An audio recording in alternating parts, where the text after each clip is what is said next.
ഗൃഹനാഥൻ ഉമ്മറത്തിരിക്കുമ്പോൾ കള്ളൻ വീട്ടിനകത്ത് കയറി മോഷ്ടിച്ചത് 50 പവൻ.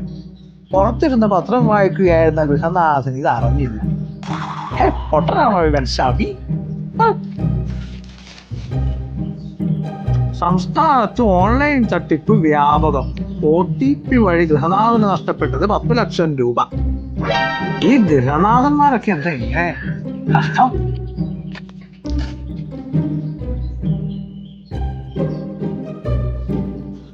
Hello sir. എന്താ സർ, നമ്മളൊരു സർവേയുടെ ഭാഗമായിട്ട് റിസർവ് ബാങ്കിൽ നിന്ന് വരുന്നത്. അതിന് ഞാൻ എന്താ വേണ്ടേ? സാറ് ഞങ്ങളുടെ ചോദ്യങ്ങൾക്ക് ഉത്തരം തന്നാ മതി. ചോദിക്കുക. അറിയാവുന്നതാണെങ്കിൽ ഉത്തരം തരാം. ലൈഫ് ലൈൻ ഉണ്ടാവുമോ?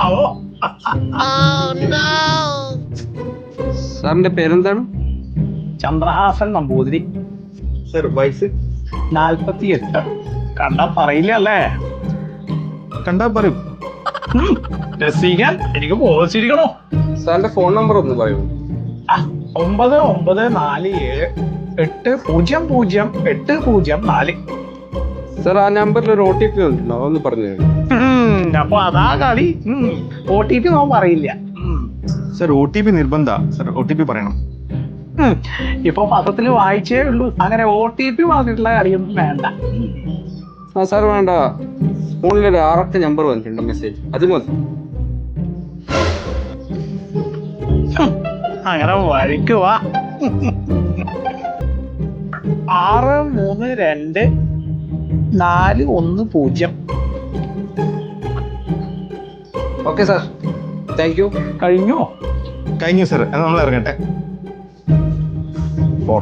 പെട്ടെന്ന് OTP പറഞ്ഞാൽ വേഗം തന്നെ കമ്പനിക്ക് ഫോർവേഡ് ചെയ്തോ.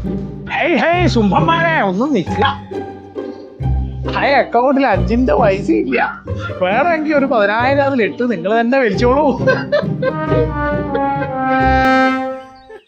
അവന്റെ ഒക്കെ ഒരു OTP തട്ടിപ്പുമായി ഇറങ്ങിയിരിക്കണോ? കൊച്ചുകൃഷ്ണ, നമ്മുടെ ഗോപികൃഷ്ണൻ ഇങ്ങോട്ട് ഇറക്കി വിടുക.